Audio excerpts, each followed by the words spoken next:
నిరీక్షణ న్యూస్కు స్వాగతం. నేను మీ మ్యాజిక్ రాజా. రామగుండంలో ఎమ్మెల్యే మక్కన్ సింగ్ అరాచక పాలన సాగిస్తున్నారని, ప్రజాస్వామ్యాన్ని ఖూనీ చేస్తున్నారని మాజీ ఎమ్మెల్యే బీఆర్ఎస్ జిల్లా అధ్యక్షుడు కోరికంటి చందర్ మండిపడ్డారు. గోదావరికని ప్రెస్ క్లబ్లో శనివారం బీఆర్ఎస్ నాయకులు కౌశిక్ హరితో కలిసి మీడియాతో మాట్లాడుతూ, అభివృద్ధి పేరుతో చిరు వ్యాపారులను రోడ్డున పడేస్తూ కూల్చివేతలు చేస్తున్నారని, ప్రశ్నిస్తే కేసులు పెడుతున్నారని విమర్శించారు.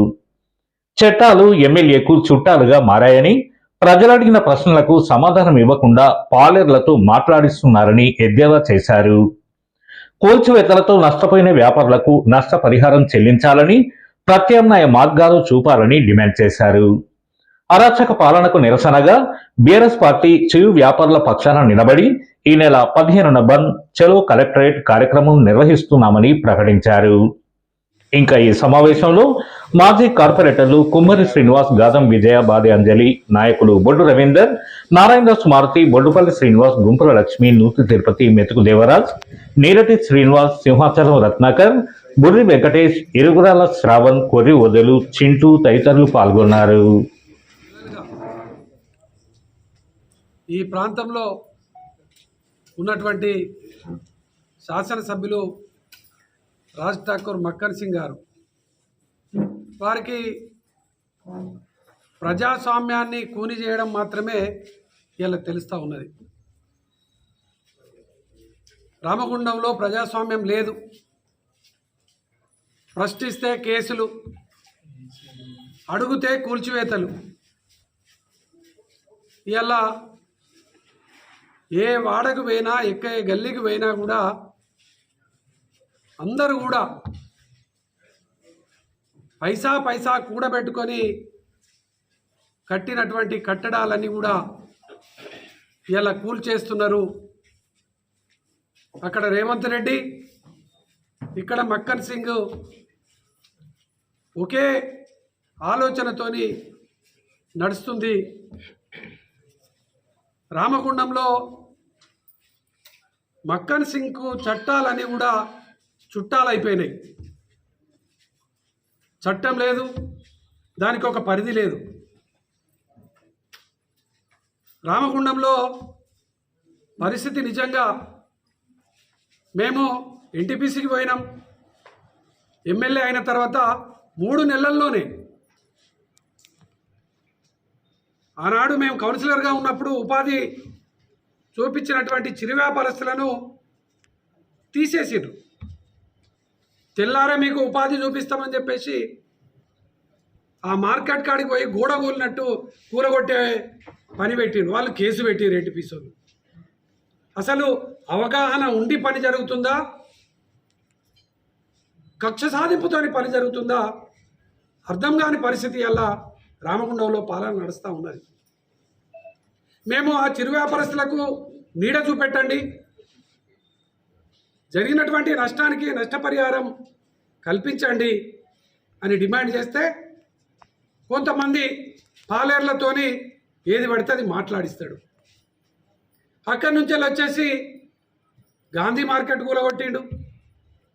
దాని మీద అసలు వాళ్లకు ముందస్తు సమాచారం లేదు. లక్షలాది రూపాయలు వాళ్ళు మట్టిపాలైపోయినాయి. దాని తర్వాత వెంటనే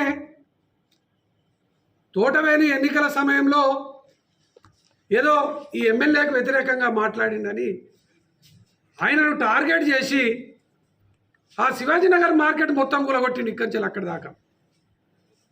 దాన్ని రోడ్డు వెడల్పు అని అంటారు.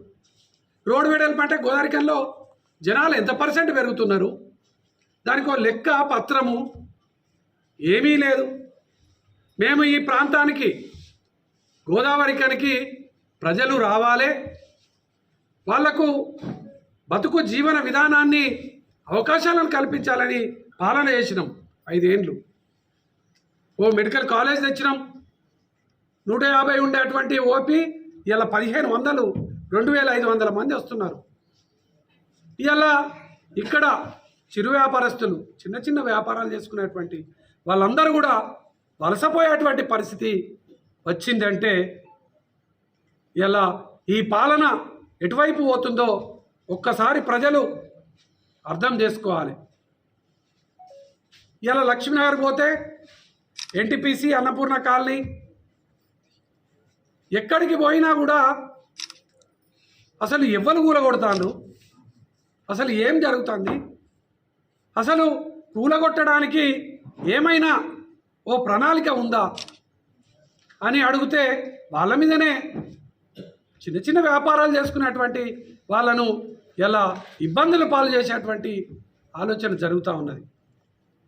రోడ్డు వెడల్పు, అసలు రోడ్డు ఎంత వెడల్పు చేస్తారు, దానికి ఒక రోడ్ మ్యాప్ లేదా, అసలు ఎన్ని మీటర్లు తీస్తారు? రోడ్డు వెడల్పు అని చెప్తే లక్ష్మీనగర్లో ఉన్న వ్యాపారులందరూ కూడా ముందు తీసేసి వెనుకకు జరుపుకొని 5-6 ఫీట్లు 10 ఫీట్లు వెనుక జరుపుకొని కట్టుకున్నారు. కట్టుకున్న తర్వాత మళ్ళీ పోల్ వేస్తున్నారు. నేను మొన్న పోయినప్పుడు ఒక్కరొక్కరు ఏడుస్తున్నారు. పోల్ వేసి మళ్ళీ 5 ఫీట్లు వెనుకకు పోవాలని అంటాడు. మరి ఇదే ముందు సమాచారం చెప్పొచ్చు కదా. ఇదే గోదావరికంలో అసలు ఏం చేయదలిసారు? గోదావరికంలో మీకు అధికారం ఇస్తే మీ ఆలోచన ఏందో ఒకసారి చెప్పండి, మీ ప్రణాళిక ఏందో చెప్పండి, మీ రోడ్డు వెడల్పు ఎందుకు చేస్తున్నావో చెప్పండి. ఓల్డ్ అశోక్ కూలగొడితే అక్కడి వ్యాపారస్తులందరూ కూడా రోడ్డు మీద పడ్డారు. మేము కరోనా సమయంలో చూసినాం. రోజు పని నడిస్తే, దుకాణం నడిస్తే, దుకాణంలో పనిచేసేటువంటి వాళ్ళు వర్కర్సు ఇంటికాడ బియ్యం తీసుకుపోయి, కూరగాయలు తీసుకుపోయి వండుకునే పరిస్థితి ఉండేది. కరోనా సమయంలో వాళ్ళకు పనులు లేవు కాబట్టి అన్ని విధాలుగా మేము నిత్యావసర వస్తువులను సరఫరా చేసినప్పుడు మేము అడిగినాం, ఏం చేస్తారు ఏంది అని అంటే ఏ రోజు పని ఆ రోజు చేసుకునేటువంటి పరిస్థితి. ఇవాళ సంవత్సరం 20 నెలలు అవుతుంది.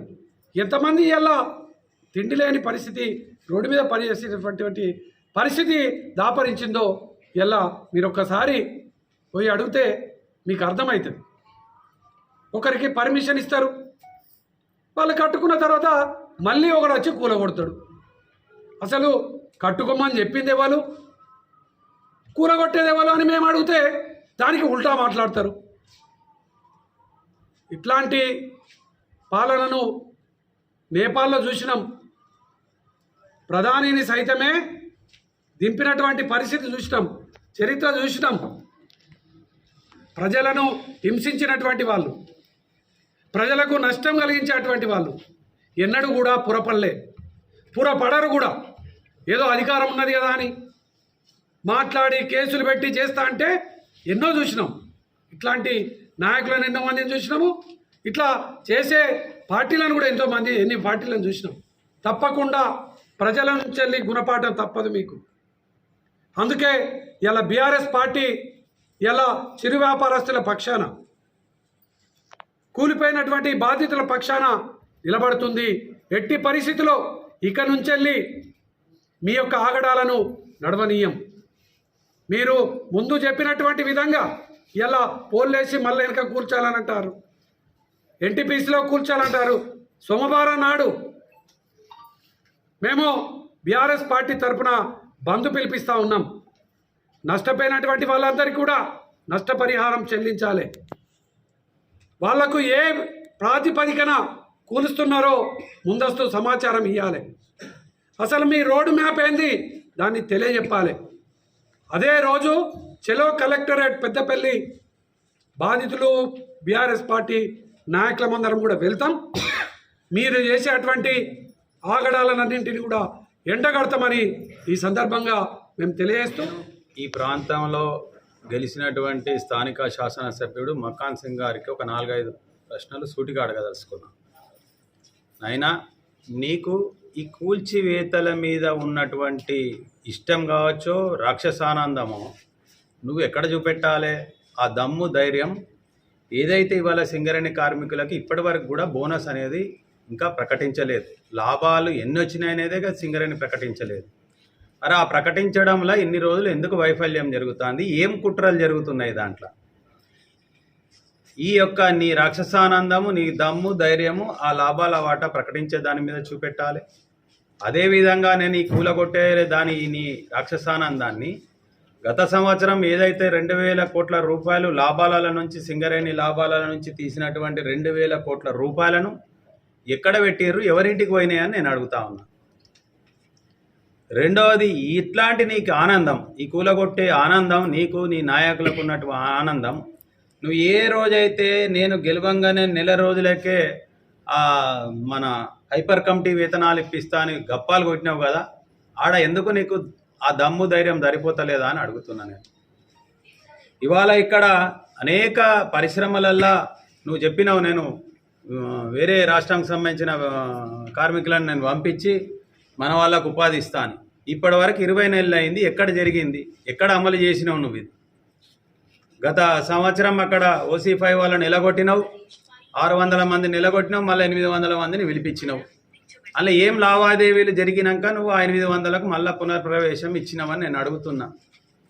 ఇదే నీకు కూలగొట్టే ఆనందం, దమ్ము, ధైర్యం, ఈ రాక్షసత్వము, నువ్వు ఏదైతే బీఆర్ఎస్ పార్టీ ఇచ్చినటువంటి జీవో నెంబర్ 22 ఈ కార్మికుల కోసం నువ్వు ఎందుకు నీ పార్టీ అమలు చేస్తలేదని నేను అడుగుతా ఉన్నా. అరే నీకేమన్నా దమ్ము ధైర్యం ఉంటే ఇక్కడ ఉన్నటువంటి కార్మికులకు కావచ్చు, కార్మికులకు జరుగుతున్నటువంటి నష్టాలు కావచ్చు, సింగరేణి పర్మనెంట్ కార్మికులకు నువ్వు ఇస్తా అన్నటువంటి సొంతింటి కళను కావచ్చు, హైపర్ కమిటీ వేతనాలు కావచ్చు, జీవో నెంబర్ 22 కావచ్చు, ఇట్లాంటి దాని మీద నువ్వు చూపెట్టు నాయన. నీకు అక్కడ అయితే లేదు, కానీ ఇక్కడ గరీబ్ సరీబ్ మీద నువ్వు దుర్మార్గం చేస్తున్నావు.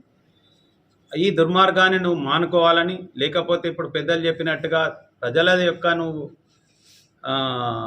తీవ్రతను కానీ వాళ్ళ వ్యతిరేకతను కానీ రాబోయే కాలంలో నీకు భయంకరంగానే ఈ గోదావరికని ఇప్పటివరకు ఏ ఎమ్మెల్యే మీద జరగనటువంటి కార్యక్రమం రాబోయే కాలంలో నువ్వు చవి చూడాల్సి వస్తుందని చెప్పి మేము డిమాండ్ చేస్తూ, నువ్వు ఇక్కడ ఉన్నటువంటి సమస్యల మీదనే నీ ప్రయత్నం చేయి తప్పించి గరీబ్ సరేవు ఎప్పటికెలో ఏళ్ళ కొద్ది కట్టుకున్నటువంటి ఇళ్ళను కూల్చేటప్పుడు ఎక్కడైనా కానీ చట్టం ఉంటుంది. ఆ చట్టం ప్రకారం వాళ్ళకి ఏం నష్టపరిహారిస్తున్నావు, ఇంకెక్కడ చూపెడుతున్నావు? ఇది చెయ్యకుండా వీళ్ళను ఏడుపునే వినాలనేది ఆ సినిమాలో చూపెట్టినట్టుగానే ఎప్పటికి చూసినా గదే ఉన్నది నీ దగ్గర తప్పించి ఇంకోటి లేదు. కార్యకర్తల మీద మాట్లాడిన మీద కేసులు పెట్టడం తప్పించి, పోలీసును వాడుకోవడం తప్పించి, ఇది నీ దైనందిక చర్య అయిపోయింది నీకు. ఇది మానవాళ్ళకి సరి అయిన వసతి కల్పించి ఆ ఉన్నదే ఒకటే లైన్ రామగుండంలో మీ అందరికీ తెలుసు. ఆ ఒక్క షాపులు పోతే ఆ 200 కుటుంబాలు ఏ విధంగా బతకాలి? వాళ్ళకి ఆల్టర్నేటివ్ ప్లేస్ కూడా లేదు మాకు. ఒకవైపు ఏమో ప్రైవేట్ ల్యాండ్ ఉంటుంది, ఒకవైపు ఏమో జెన్కో ల్యాండ్ ఉన్నది. కాబట్టి నేను ఎమ్మెల్యే గారికి గట్టిగా చెప్పేది ఏంటంటే, వాళ్ళకు 10 ఫీట్లకు షాపులకు ఇడిచిన తర్వాతనే మిగతాది ముంగట నువ్వు రోడ్డుకు వాడుకో. అవసరం అనుకుంటే రోడ్డు తక్కువ చేసుకోవాలని చెప్పి మేము డిమాండ్ చేస్తూ ఉన్నాం. అదేవిధంగా ఆ డ్రైన్, ఒక పిచ్చోడు కట్టే డ్రైన్, అది ఆ మకాన్ సింగ్ మనస్తత్వం తగ్గట్టే ఆ డ్రైన్ ఉన్నది. ఈ ప్రాంత వాసులందరూ పోయి మా డ్రైన్ చూడాలి. అది ఒక్కొక్కటి ఎంత పెద్ద డ్యాముల్లాగా డ్రైన్ కట్టిండు. అవరు ఇంకొకటి ఏంటంటే, ఆయనను ఒకప్పుడు మనం చిన్నగా ఉన్నప్పుడు అరే నిద్రపోరా, అన్నం తినరా, లేకపోతే ఫలానా ఆయన అత్తడని చెప్పేటోళ్ళు. ఇప్పుడు ఏమైతే అందరికనా, అరే మన గల్లీకి మకాన్ సింగ్ని గట్టే పిలిచిర్రా పుసుకున, పెళ్లికో దానికో దీనికో విలువకారి వెళ్తే మనది అంత గల్లీ కూడా కూలగొడతారు అనే భయంలో ప్రజలు వచ్చారు. మన నిరీక్షణ న్యూస్ను వాచ్ చేయండి, లైక్ చేయండి, సబ్స్క్రైబ్ చేయండి, మీ మిత్రులకు షేర్ చేయండి.